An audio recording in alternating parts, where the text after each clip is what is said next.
నేనెందుకు అందులో లాగాను, మిమ్మల్ని ఏమన్నా అన్నానా అంటే నేను కూడా హీరోయిన్, నేను కూడా హీరోయిన్నే, నేను కూడా హీరోయిన్నే, నేను కూడా హీరోయిన్నే, నేను కూడా హీరోయిన్నే.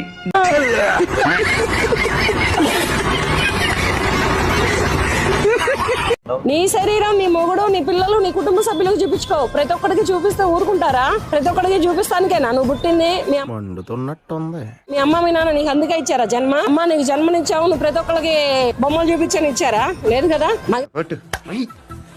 ఇది వెళ్ళిపోద్ది లోపలికి. మిగతా వాళ్ళందరూ చాలా మంది యాంకర్స్ ఉన్నారు. ఇంతకు ముందు వచ్చినటువంటి అనితా చౌదరి లేదా, సుమా లేదా, వీళ్ళందరూ కూడా ఒకప్పుడు వచ్చిన ఝాన్సీ లేదా, వీళ్ళందరూ కూడా సాంప్రదాయ వస్త్రధారణలో వచ్చారనమాట.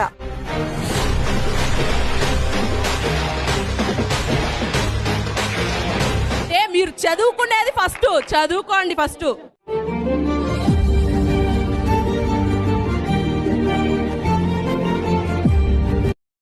దేత్రముండా ఎలాంటి బట్టలు ఎందుకు వేసుకుని కాస్త మంచి వేసుకోవచ్చుగా, బాగుంటావు కదా అనే అనాలనిపిస్తుంది, లోపల అనలేము.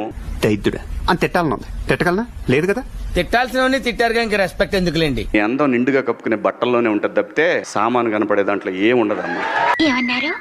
టాలెంట్ చూపిస్తున్నావేంటి? అమ్మాయిలు హీరోయిన్లు ఈ బట్టలు పెడితే వేసుకొని పోతే మనమే దరిద్రం అనుభవించాల్సి వస్తాం. ఆడపిల్లలు వేసుకునే బట్టలే మన ఇంటి పరువు. వాళ్ళు ఎంత పద్ధతిగా ఉంటే మన బరువు అంత పెరుగుతుంది. ఆయన చెప్పినంత మాత్రాన మనందరం వింటామా? ఇట్స్ ఫ్యాషన్, ఎవరికి ఏది నప్పితే అది వేసుకోవాలి. అబ్బో,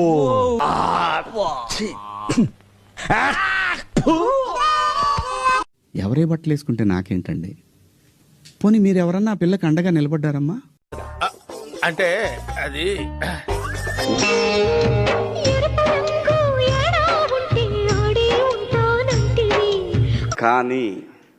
కానీ మీ అందం చీరలోనో, మీ అందం నిండుగా కప్పుకునే బట్టల్లోనే ఉంటది తప్పితే సామాను కనపడే దాంట్లో ఏముండదు. ఆ టోన్ ఏదైతే ఉండిందో సార్ మీది, అది మీ అసలు స్వరూపం.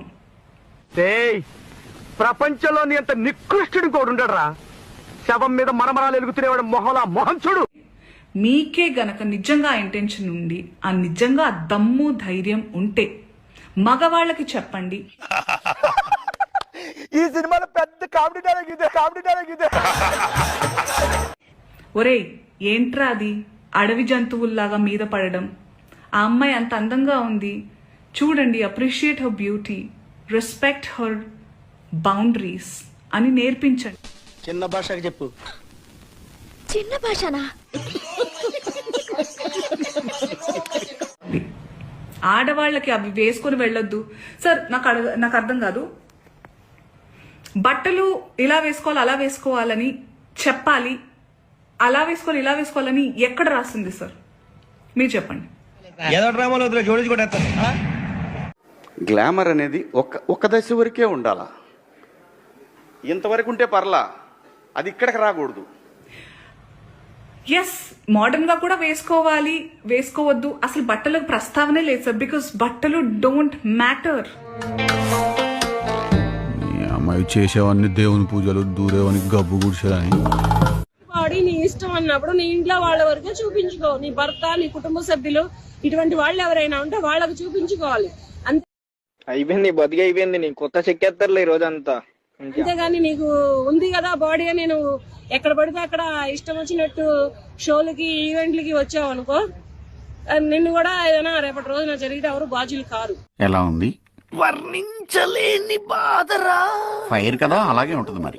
శివాజీ గారు చెప్పిన మాటల్ని చాలా ఘాటుగా చెప్పారు. చెప్పే పాయింట్ కరెక్టే గానీ అంత ఘాటుగా చెప్పాల్సిన అవసరం లేదేమో, కొంచెం సున్నితంగా కూడా చెప్పుండాల్సిందేమో అని అంటున్నారు. కానీ ఒకసారి ఆలోచిస్తే సమస్య ఘాటుగా ఉన్నప్పుడు కొన్నిసార్లు ఘాటుగా చెప్పడం కూడా అవసరమేమో. ఆలోచించండి ఒకసారి.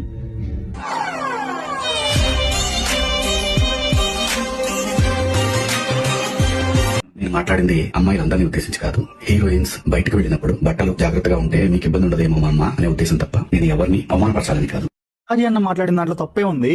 కరెక్ట్గా చెప్పాడు కదా, మీరు బయటకు వచ్చినప్పుడు ఇబ్బంది పడతారమ్మా, కొంచెం జాగ్రత్తగా డ్రెస్ వేసుకోరండి, కొంచెం పద్ధతిగా రండి, అందం ప్రకృతిలో ఉంటది, ఆడదాన్ని కట్టుబొట్టులో ఉంటదమ్మా, మీకు రెస్పెక్ట్ పెరుగుతుందని చెప్పాడు. అది కూడా తప్పేనా? చాలా మంది ఆయన చెప్పిన మాటను పక్కన పెట్టేసి అసలు ఈడెవడు మాకు చెప్పాలి, మేము ఏం వేసుకోవాలో చెప్పేది ఈడెవడు నా ఇష్టం కదా, మై చాయ్ మై ఒపీనియన్ అనే దానికి వచ్చేసారు. సరే ఒక్కటే క్వశ్చన్ అబ్బా ఈ మాట్లాడే వాళ్ళందరికీ, మీరు ట్రెడిషనల్ గా పద్ధతిగా ఉన్నప్పుడు మీ కామెంట్ బాక్స్ ఓపెన్ చేయండి ఇన్స్టాగ్రామ్. మీరు కొంచెం జెన్జెట్ టైప్ లో హద్దులు దాటి డ్రెస్లు వేసుకున్నప్పుడు కామెంట్ బాక్స్ ఓపెన్ చేయండి.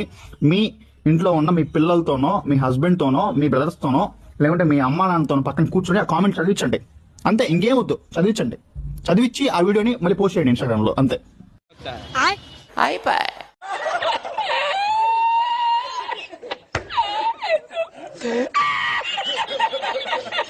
ఆయన మాట్లాడిన మాటల్ని మహిళా కమిషన్ లీగల్ టీం శివాజీ చేసిన వ్యాఖ్యలపై యాక్షన్ తీసుకుంటామన్న మహిళా కమిషన్ చైర్పర్సన్ నేరెళ్ల శారద ఆయనకి నోటీసులు జారీ చేసింది. పద్ధతిగా చీర కట్టుకోండి అమ్మా అంటే మంచి పైన సీరియస్ అవుతున్నారు, కేసులు పెడతామంటారు.